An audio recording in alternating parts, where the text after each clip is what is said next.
All right, good afternoon, everybody. My name is Bobby Rains, here for our regular Investors Observer Members Only Workshop. Welcome and thank you for coming. All right, our agenda this time is pretty much the same as it usually is. We're going to look at some charts, talk about what sectors and industries are hot right now, go over what else is happening in markets, and then the rest is member-driven content. We got several good questions ahead of time today, so I had some time to get some thoughts together and have some slides for that, but we should still have plenty of time to answer questions that you have as you're listening to me or questions that you came in with today. So if you have questions at any point, you can put them in the chat box. I usually keep it open in a separate monitor so I can see what's happening as I'm talking. So if you have a question about something I'm saying right now, by all means, you can throw it in the chat box there, but otherwise I will get to them at the end. All right, with that said, let's get started.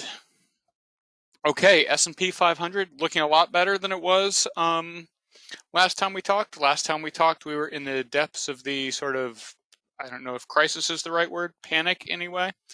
Yeah, people were really worried about banks the last time we talked, but we are doing pretty well since then. There's been some sort of choppiness over the last year, let's say, some ups and downs, certainly more downs than ups in 2022. So far this year, though, things are, we're up on the year anyway. Certainly not back to last year's highs, but things are looking up. You'd like to think we could break above this level here and keep going, but we will see. All right, the NASDAQ probably looks even better. A lot of that is due to the fact that there are fewer banks in the NASDAQ. Also, tech generally has done pretty well this year. A lot of that I am still a little bit cautious about for reasons that we talked about maybe last time, maybe 2 workshops ago. In any case, if you subscribe to the theory that tech was down last year because the Fed was tightening rates, the Fed's still tightening rates, so it makes less sense for the tech to be going up. Some of it may be a recovery from last year, and I'm not saying necessarily to treat all tech stocks the same, but I am a little bit more cautious with the NASDAQ than I am with the S&P.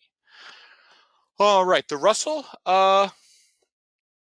not looking so hot. Part of this is there are a lot of those small community banks in the Russell 2000. And part of it is because tighter financial conditions, which is both the cause of and one of the results of the banking problems we had a couple weeks ago, sort of disproportionately affect small companies. Small companies tend to need funding more. They get that a lot more from banks than they do from, say, the bond market or something like that. Apple can sell bonds and get basically the same yield as treasuries. Some smaller company does not have that kind of access to capital or that kind of credit rating, so they can't. So they tend to need bank loans where the rates are going up. So that's why the Russell is just performing so much worse than the other 2 major indices. Just that simple math of smaller companies tend to be more exposed to the banking system, and also there are more smaller companies that are banks. All right, S&P 500 versus the equal weight. The banking gap really helped sort of kind of close the gap here in terms of between the equal weight and the 500. That what that stands for is the largest companies, right, which are overrepresented in the blue line, which is the cap weighted version of the S&P 500. None of those companies are banks. I forget exactly what number, like JP Morgan or something like that is on the S&P 500. But they're not in that very top upper stratosphere of the S&P 500 with Apple and Microsoft and some of those companies that sort of make up a disproportionately large portion of that index when it's cap weighted, and so that's why you see a closing up here of this gap is the yeah, the tech stocks have actually just performed better, in the same way that when we looked earlier, right, I said the NASDAQ was doing better. Right, tech stocks have performed better over the last couple weeks than the non-tech stocks, because banks tend to fall in the non-tech stock category. All right, growth versus value. Another version of this chart will appear later, but for now, I think really probably the most interesting thing is, you can look at the, banking problems here. It shows up here a little bit, but then we get a much less of a drop and much more of a recovery afterwards. This is, again, the same story, right? Like, in places where banks show up in the stock market, they're not usually growth stocks. They usually fall into the value stock bucket. There's some other financial companies in there that fall into the value stock bucket. And so they show up over there, whereas tech and things like that are in the growth bucket, which tend to show up in the blue here. That's really all what's going on there. All right, sectors and industries that are hot right now. Energy remains the number one, although probably worth noting, none of those industries, thermal coal, oil and gas drilling, oil and gas midstream, is the top industry by our short-term technical score. But energy has the sort of overall the top rank. This set of data continues to tell us sort of a weird story about where the economy is, in terms of energy and industrials and consumer cyclical being sort of good economy names, right? Like, energy prices tend to go up when the economy is doing well. They tend to come down when the economy is not doing well. There's more demand for industrial stuff, especially this kind of transportation related stuff, right? Think about a good economy versus a bad economy, and which one has more stuff moving around? It's the good economy. Consumer cyclical, right? Like residential, well, we'll talk about housing more a little bit later, but lodging and restaurants in particular, right? Like, that's people going out and spending money. It's not the sort of thing that suggests there's a ton of people who are worried about a recession. And then consumer defensive and utilities, those are things that tend to be more in the defensive space, right? Those are things that people look to buy when they are worried about a recession. So it's the story we're getting here is muddled, but I feel like that lines up pretty well with the story we're getting from economic data and probably the financial press as well, right? It's just confusing out there. Yeah, so this data comes from here on the website. If you go to stocks and then sectors and industries, you can see this here. For this presentation, I sort by the short-term technical score. This covers trading over about the last month. And you can see here, right, infrastructure operations, your top energy is down here. So there's some spread between the various industries that make up the sectors, but energy has the highest sort of score in aggregate, once you don't break out the pieces. But yeah, infrastructure operations, residential construction, like I say, it's interesting, the sort of picture we're getting from this, just because, it's been hard to tell for a while now, right? Like, are we going to have a recession? Is the economy doing good? Well, the job market suggests the economy is doing well, but there are some other things that suggest it's not doing so well. It's hard to tell. And so I think that is part of why that picture is a little bit confused. All right, so what else is going on? Economic data generally has been pretty good. There's some softening, but nothing that really looks like a recession. The JOLTS report came out yesterday. It showed some softening in February. JOLTS is on a lag. What was interesting to me, I think, is that several months ago at one of his press conferences, Jay Powell cited a stat about something like 2 or more jobs for every unemployed person. Well, based on the February data, that number is down to like 1.5 job per unemployed person, which shows some contraction in the labor market, right? It may not be, the 1-to-1 or something like that the Fed would see as parity, but it does show that tightening up. which I think in addition to the, sort of slow drop in inflation we're seeing suggests that what the Fed has been doing has been working. So I think the Fed's job is a lot more complicated now. When inflation is super hot, it's pretty easy, you know what to do. But when inflation is coming down, the labor market is starting to tighten, and you don't want to actually cause a recession, that's where it gets complicated because, because you don't know how high is too high, and you don't want to raise rates too far, but you also don't want to raise them not enough. And so, banks are raising their deposit rates now, sort of as a result of some of that, the trouble we saw at Silicon Valley Bank. What happens when the Fed raises interest rates is suddenly you can earn interest on things. Shorter term treasuries, some things like that. Money market funds pay some interest now. And so what that means is people are less willing, especially if they're worried about their bank collapsing anyway, people are less willing to let their money sit in a bank account and earn zero interest. So people may switch from checking, just plain checking, to a money market fund. They may look at laddering CDs or laddering short-term treasuries, something like that. So that takes away the pool of capital that banks have to make easy loans. It also, paying interest will likely cut into earnings a little bit. But that also will take some money out of some other parts of the economy, just because banks don't have that money to lend. And that brings us to the long and variable lags, which is the way everybody at the Fed and economists continue to talk about how raising interest rates work, right? Monetary policy works with long and variable lags.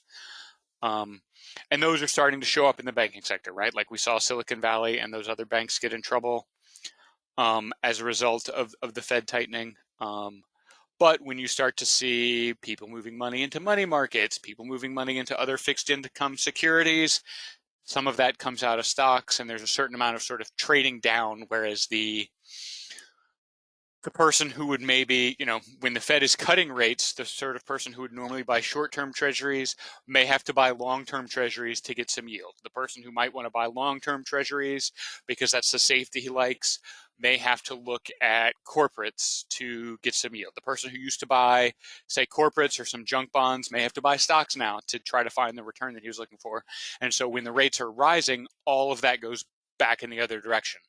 Right, so if you think about way out on the far riskiest end, you have people who maybe would buy biotechs or some other unprofitable tech stocks, and those people were buying Bitcoin and all kinds of crazy pictures of monkeys, all kinds of crazy stuff 2 years ago. Well, now the risk is more in more traditional tech stocks, right? You're back to unprofitable tech as a thing. We haven't seen an IPO recently. The SPACs have gone away.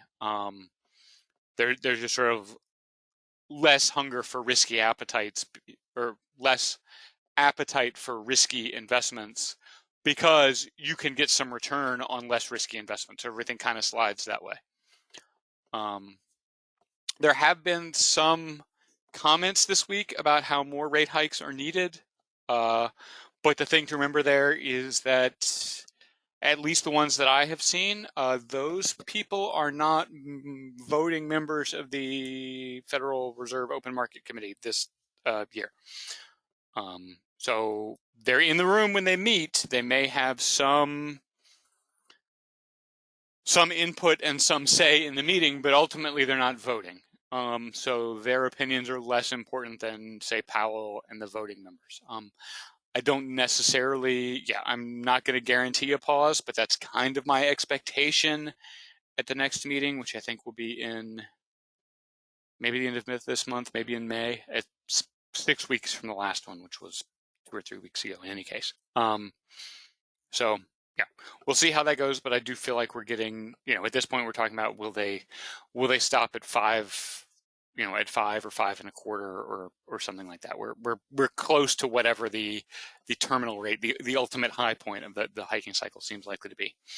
On the housing market, it remains sort of super interesting in the sense of we have home builders doing great. They're not building a ton of homes, but they're selling everything they're building.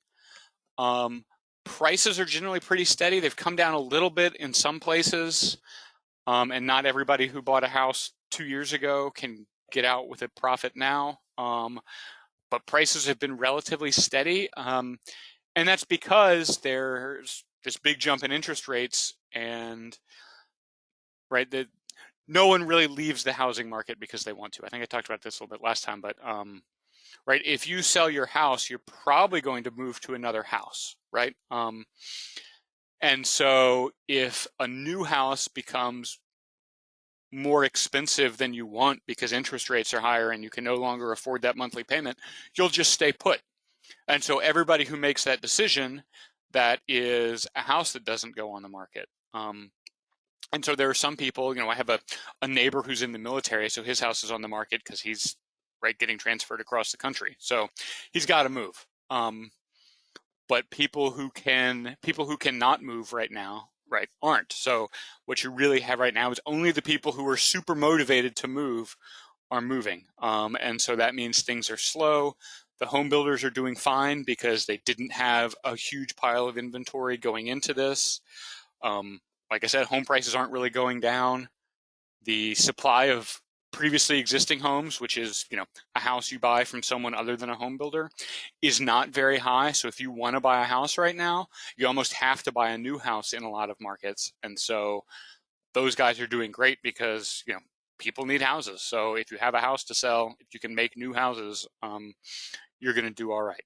And, they're, seem to be able to protect margin and things like that. The debt ceiling is sort of the next big thing that I think could be a volatility maker outside of, something that's just completely off the radar. Not close enough to really cause a concern yet, but we'll be hearing about it more when we get closer to June. The first thing to watch is really the short-term sort of treasury note market, because there's there are people have legitimate concerns about how computers will handle expired treasuries if the treasury doesn't make those payments. So the way the treasury note market works on the really, really short end is the interest is basically the difference between the purchase price and the face value. So you buy $100 bond for $97, and that's the $3 difference there is basically the interest. And so people buy those things and they can trade them, but they are all supposed to come due at a date. And if the Treasury, because of this debt ceiling issue, can't make those payments at the date, no one really seems to know how the computer systems that handle, trading and using these things as collateral will work.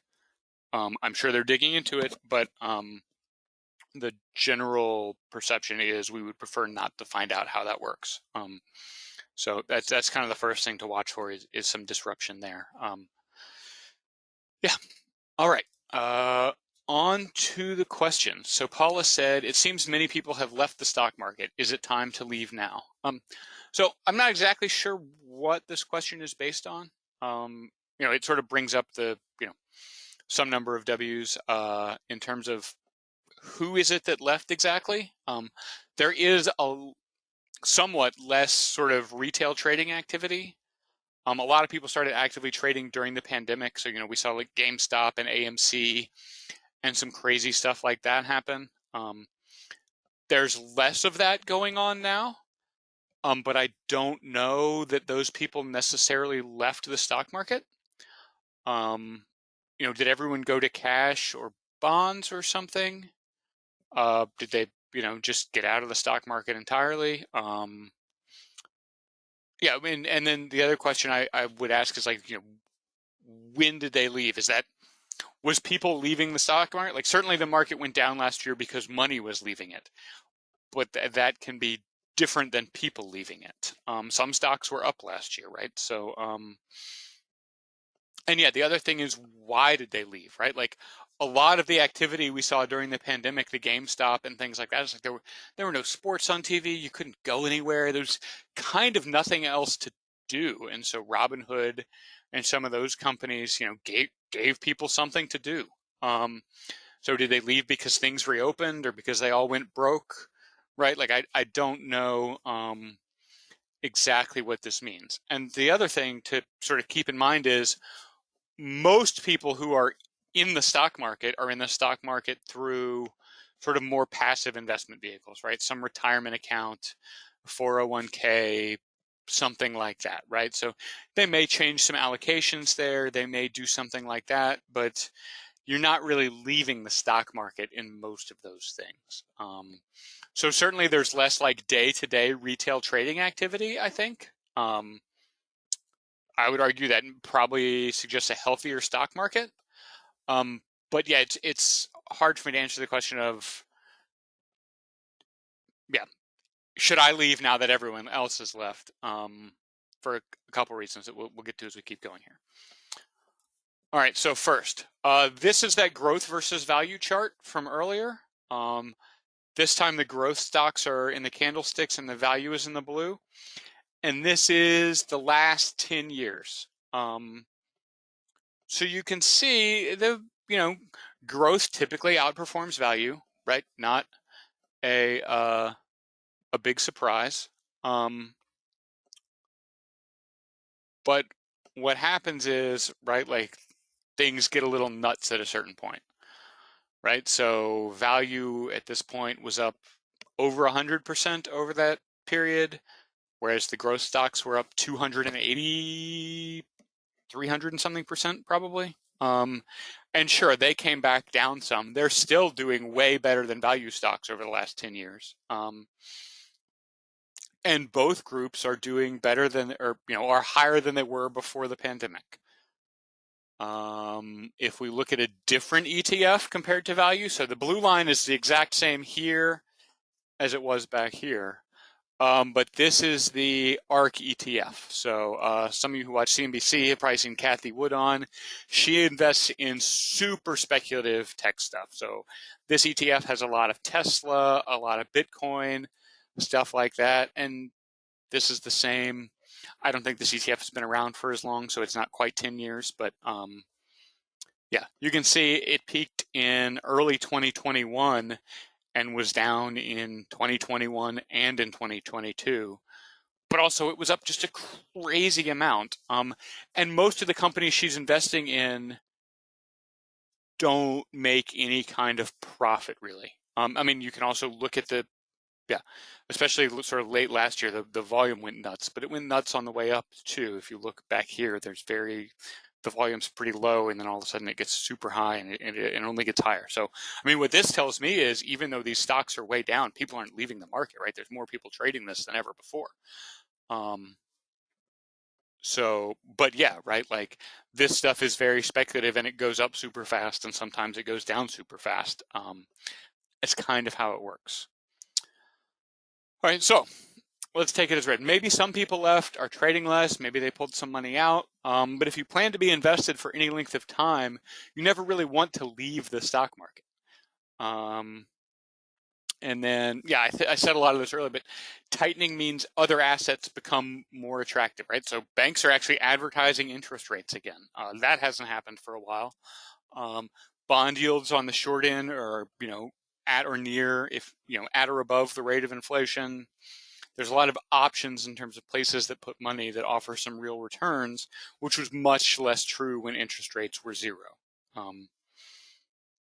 Also, I think from the retail trader's perspective, losses may have been overstated, or yeah, some people took much larger losses than the market as a whole. If we go back a slide here, right, if we think of this as retail stocks, because, I have data from being an Investors Observer about what stocks people are looking up the most.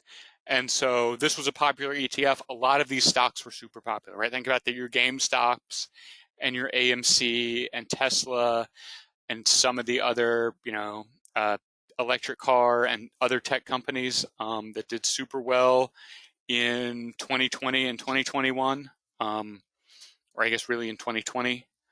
Right there, that's these. And this was a lot of retail traders, right? People coming in because they were, again, right, I don't know, bored or whatever, and trading individual stocks. And then the air comes out of that balloon at a certain point. So yes, if you bought this kind of thing shortly after the pandemic, and then have just been in this grind down for the last 2 years, I'm sure you feel like the stock market is terrible, because you went from, you know, well, this is at 160 and it's down at a little lower than 30. That's a pretty massive drop, right? Something around 70, 75%, something like that. But the S&P 500 was not down 75% over the last 2 years. If we look here, okay, here was slightly earlier today, this red line, and this is the last 5 years. There's, call that April to April. So yeah, if you bought from April 21 to April of 22 or a couple of other points, you're probably a little bit underwater. But if you've had money in the stock market since before April 2020, you know, and you're in some kind of broad fund, you're still up, right? So yeah, if you plan to be in the market for any length of time, like there's never really a good time to leave the stock market. Nobody really times the peaks and valleys very well. I mean, 2020 is such a crazy year for a lot of reasons. But if I had told you on January 1st there's going to be a worldwide pandemic, people are going to be stuck in their homes, you know, millions of people are going to die, do you have the stock market closing up on the year? I'm going to guess probably not. Right? Like it's very hard to predict how the market is going to go. And so the way to beat that is it usually goes up given enough time. And so, yeah, you don't leave the market. And also, if everybody's gone, right, if all the levers have left, then there's probably not very much downside left, right? Right, people leaving is people selling, and so when the selling stops, the going down tends to stop. It's kind of how that works. So, yeah, I don't really think it's ever the time to leave the stock market, but even if we take the first part of the question, it seems many people have left the stock market as true, that suggests to me that now is probably not the time. All right, so Marcin said, what are the best lithium mines in the U.S.? The government wants to stop imports by 2035. I understand China, but why would they stop imports from Canada and Australia? 2035 is a long way away, though. I think we have two here. Also, disposal and recycling companies for batteries. All right, so as of September 2022, there was, it seems from research I did, roughly one operating lithium mine in the U.S., and it's owned by Albemarle. There are several more that are in some stages of development, but that can be a pretty lengthy and expensive process. You know, there are a bunch of microcap companies, which means penny stocks, claiming to have lithium reserves or some other kind of lithium operation. In some cases, that may or may not even be true. And in some cases, they may or may not ever mine any of it. So it's important to be careful with things like that. Some of these tiny companies, you can go and look at the history of, if you go into the SEC's system where companies make filings, or if they're not even SEC registrants, you can go look on the otcmarkets.com site. You can see where for every sort of trend in investing, they have changed their name and said they were doing a different thing. So 10 years, a bunch of these companies were doing fracking, and then they were doing Bitcoin mining or something like that. And they're not really doing any of this. What they're doing is they're changing their name and they're telling you they're doing that. And then people buy the stock and it goes up and the executives sell the stock into that rise. I can't speak to any particular one as an example of that right now, but yeah, if you come across these companies, go look them up. Honestly, a long history of name changes can be as much of a red flag as anything a forensic accountant might dig up. But yeah, I think those import restrictions are one, more than a goal than any kind of hard rule. Like I can't find any sort of rule where that is going to come into effect in 2035. So what I think that's trying to do is get as much capital into production in the US as possible, as opposed to Canada or Australia, which have existing lithium industries. So if you say, hey, we want lithium mining to be in the US, maybe you can convince Tesla or some other big user of lithium batteries to invest in US mining as opposed to mining in Australia or mining in Canada, which are two other relatively friendly nations that have existing lithium industries. And on the battery question, I also have looked for battery recycling companies or just recycling companies in general. And there were also some, micro cap penny stock companies that claim to have breakthrough lithium battery recycling technology. Most of them currently have no revenue. So again, right, like if they're not selling a product, is it really a company that's in that space, or is it a company that would like to be in that space in the future? Hard to say. My guess is that will pick up. It seems like an obvious thing that there will be demand for. But whether it's new companies or existing battery companies or existing waste and recycling companies that do it is unclear. In terms of just recycling generally, it seems like recycling is, if you can try to find a way to do it efficiently, a pretty easy way to make money, because people just hand you the feedstock for whatever it is you're trying to make. And I mean, there's companies that drive big trucks past millions of homes in the United States every day and just pick up free stuff, right?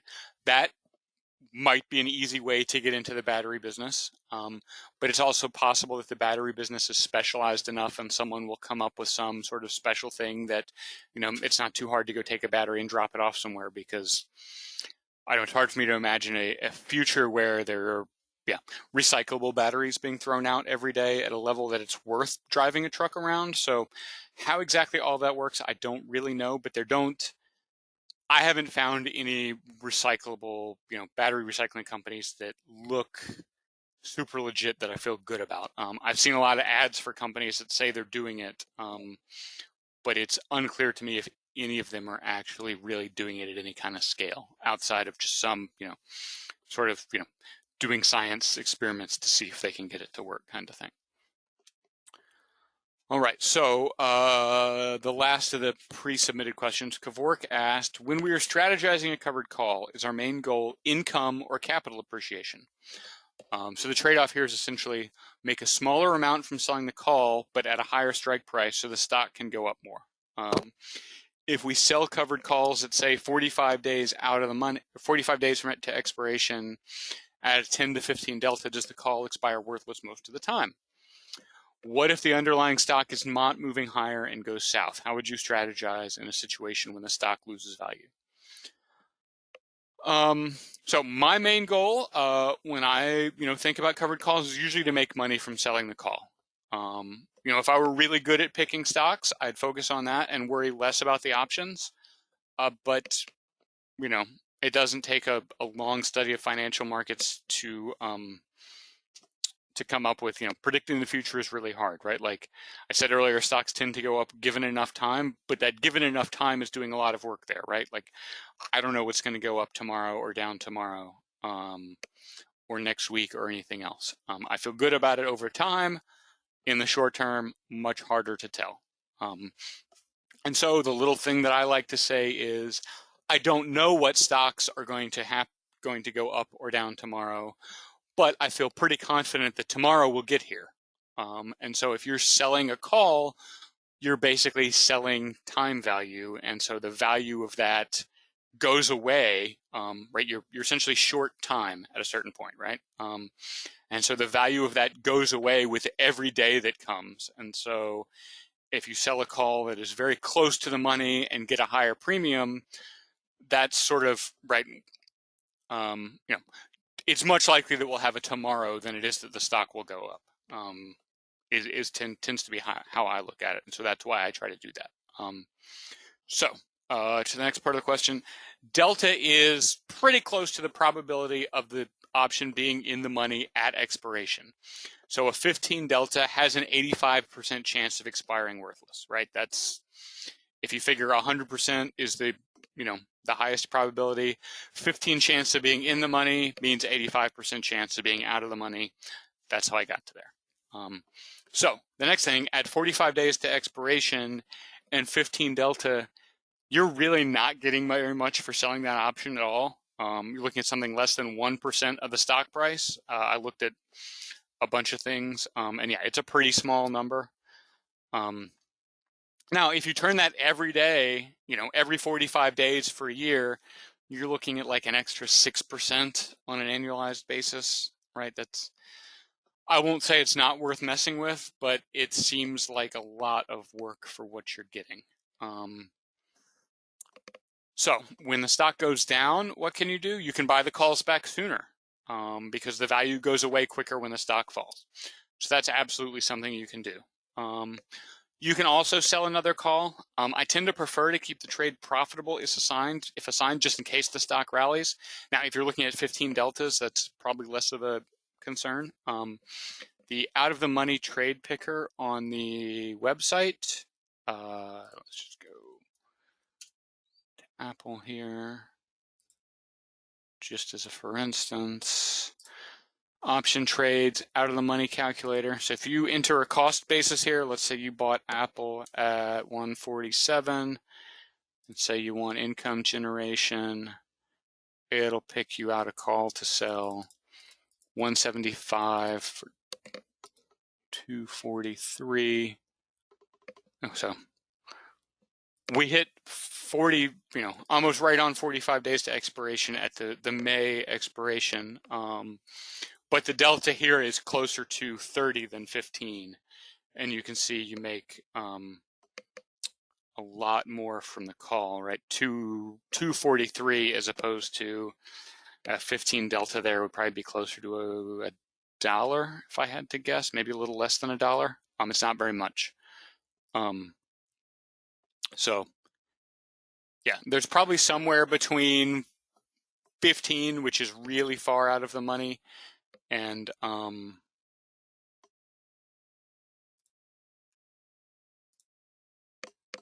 50, which is right at the money. That's probably a good sweet spot. Somewhere between 30 and 40 is, 30 and 40 is maybe okay. Maybe you want to go out to 30 and have a 2 in 1 or 1 in 3 chance of getting assigned, something like that. But yeah, 15 seems too far out of the money for me, just because it doesn't seem like it's worth the trouble of selling the call at that point. All right, so other questions. Let's see. Kevin said, first time here, insurance companies seem to be holding up better than the banks. Could there be more upside with them in the financial sector? I think that's probably true, Kevin. Insurance companies are less likely to have to sell early, right? That's the problem the banks ran into, is they had a bunch of sort of long-dated assets. And yeah, if you hold a treasury bond until maturity, it pays off, right? Outside of, debt ceiling, something like that. It's not a thing people are worried about very much in any case. And so insurance companies, which largely exist by, sort of, if you think about an insurance company day to day, there's a few smallish claims that come in, and they write a lot of premiums, and typically the premiums in versus the claims out, no big deal. Right? Where they make money is holding that money against some big future catastrophe. They invest that somewhere that's relatively safe and try to get yield. And so as as interest rates go up, to the extent that their longer dated investments roll off and they can go back into shorter dated things, or even new longer dated things at a higher interest rate, that tends to be good for the insurance sector. Obviously, I don't know when the next hurricane is going to happen, so it gets harder to tell from there. But I do think generally the insurance companies tend to do well in a higher rate environment, just because most of what they do. I mean, if you think about Warren Buffett, right? Like most of what Warren Buffett has done is just be very smart about investing the reserves of an insurance company, and so. Yeah, if you make some conservative investments and make some investments that pay off well there, you can make a lot of money. But an insurance company is in a lot of ways just an investment fund. And yeah, when relatively low risk returns get higher like they are now, where you can earn interest on money, it certainly seems to work. James says, it seems like the risk reward spread is widening in the last few weeks. James, it's hard for me to know exactly what you mean there. Some things like the VIX or something like that is maybe one way to measure sort of expectations about volatility in the future. That's the kind of thing that people look at a lot of times. But yeah, I mean, there's a lot of stuff going on, right? I mean, some banks, if you're interested in banks and are willing to deal with, maybe sitting on them for a while, I don't necessarily expect the bank stocks to go up super high, super fast, but there are bank stocks yielding 4 and 5%, which is not bad. And so, you try to find a bank that is unlikely to cut its dividend, and you can get 4 or 5% and just make that for a while, and then maybe rates go back down, or the bank's funding system sort of catches back up and they start making some money again. That doesn't seem like a terrible sort of deal. I am, like I said, still a little bit skeptical about some of the tech stuff, just because some of it still seems a little bit overpriced to me. And yeah, I don't know what the economy is going to do. It seems like we're still kind of set up for a softish landing. That sort of no landing, soft landing kind of thing seems to be still very much in play. It really depends on how much, now that financial conditions have started to tighten, it still, I think, seems to depend on how much it tightens. Right, that long and variable lag makes it hard. Think about, turning on a hose. There's some amount of time before water shoots out the other end. So the Fed has been kind of turning the hose to try to slow things down for a little while, and now we're starting to see some results at the other end. But how far does it need to go, and can we stop in time? It is kind of the question on the table. So it gets tricky to tell from there. Oh, I did get another question right before this started by email. Somebody wanted to know about C Limited. So let me look that up. All right, so C Limited is, yeah, e-commerce in Southeast Asia. Yeah, so it's been an interesting stock over the last several years. I think they got involved in, they were doing some cryptocurrency stuff at some point, and maybe some NFT stuff. So obviously it's gone from, what was that high? 342 to 85. Again, right? Like, that's really getting whacked. If you had a lot of C Limited, you probably feel much worse about the stock market than I do. That said, yeah, I mean, it still is not a profitable company, which is the kind of thing I would like to see, especially in something like e-commerce. So if you have a tech company, right? Like, it's possible to have a tech company where you just haven't reached scale yet, or you've got something else going on where you're Tesla or something, right? So you have a lot of, you made a lot of expensive investments in factories and technology, and you're trying to build cars, and as you sell more cars, the company gets closer to profitability. But something like an e-commerce company, especially something like, yeah, I mean, if you think about Amazon, Amazon has sort of broken even for a bunch of years until relatively recently. But that was not because they were selling books and then later clothes and everything else for a loss. It was because they were putting that money back into the business, right, to scale it. And so maybe that's what's happening here, but it seems more like they have some other things going on. So they have C2C and B2C. So that means a little bit of eBay kind of stuff, right? Like consumers selling to consumers and then businesses selling to consumers. And yeah, if they're just the marketplace and not an actual seller, it really seems like they shouldn't be losing that much money. But they're also in, like I said, they're in gaming, they're in Bitcoin. It's really hard for me to understand what exactly this company's business is. And it doesn't seem like they should be, yeah, it seems like they should be able to make money. Because I don't see anything here that looks really, really capital intensive. Right? Like, largest e-commerce company in terms of gross merchandise value and number of transactions. So if you're just doing e-commerce and you're buying stuff and selling it for a slight profit, or just hosting a marketplace, yeah, I'm not sure where the money is going. It's obviously going somewhere. I'm not suggesting it's a scam. I'm just saying that if you have reached the scale of being the largest anything, the largest X company in some large, highly populated region of the globe, and what you're doing isn't profitable, I have some questions about when it will be profitable, is I guess what I'm trying to say here about C Limited. I'm just not sure when that happens. All right, are there other questions?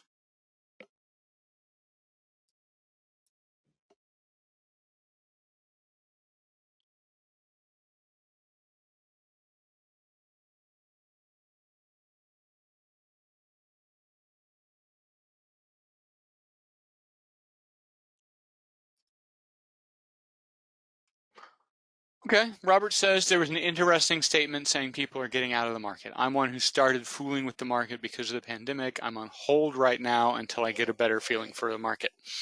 I think that's fair, right? Like, the market is very different.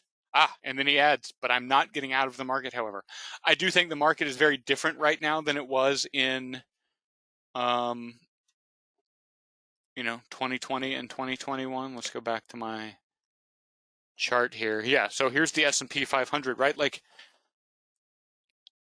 it being in the market with whatever strategy you had wasn't, except for, I guess, running an all short fund, wasn't really hard from the pandemic until certainly through the end of 2020. Really, some of the tech stuff peaked. If we go back here and look, so ARK peaked at the beginning of 2021. This is sort of the end of 20 for the growth stocks here. Peaks at the end of 21. The S&P peaked at the beginning of 22. Yeah, it wasn't really hard to make money for a big section of this. Stocks just went up every day. You could go to Reddit and people were just picking names of stocks and they would go up. It was bananas. I've been in the market for a long time. It's one of the craziest things I've ever seen. So yeah, if that was your introduction to the market, this market now probably makes no sense. And I get that. The best thing to do is, like you said, stay in the market, right? S&P 500 index funds, you can look at dividends, things like that. There's a lot of places to make money in the market that isn't day trading or, betting on meme stocks or, SPACs that are launched by celebrities or things like that. All that was wild and I didn't really participate, but it was fun to watch. But yeah, that's not normally how the market is. Normally it's especially if you're a short-term trader, a lot harder to make money. And so, yeah, this this choppiness and sort of long grind hasn't been super fun for anybody. But yeah, if your introduction to the stock market was this almost straight line, just going up and to the right, it's probably pretty disorienting. So yeah, by all means, take some time to get used to it. But just know, stocks go up over time, right? People who trade less a lot of times tend to make more. Yeah, right. Dividend investment has and will be my choice venue since I am 68. Yes, that's a great way to do it, right? You just look at, like I said earlier, some banks, right? Stuff like Coca-Cola or some other things that pay a dividend, right? Some of the garbage, speaking of garbage companies, some of those pay a decent dividend. Oil companies are still paying a decent dividend, even though those stocks are way up. And there's definitely places to make money that aren't super risky. And it's not, you're not going to get 10x your money, but it's also that you're unlikely to lose 75% in a year betting on things like that. And so it's really about sort of risk tolerance and how much you're willing to deal with the volatility in the market.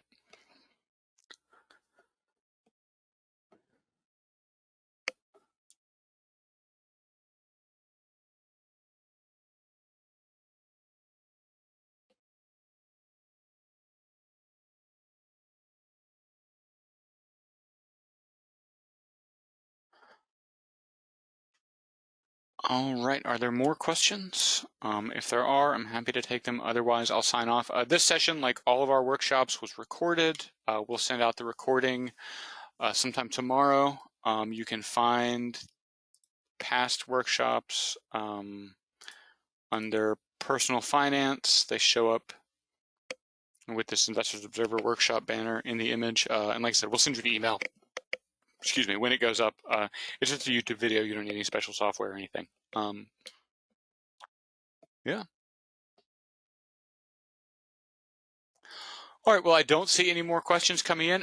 Thank you all for coming. Thank you for subscribing for Investors Observer. I will talk to you again soon. You can get in touch with us at any point by hitting the help button here. That sends us an email.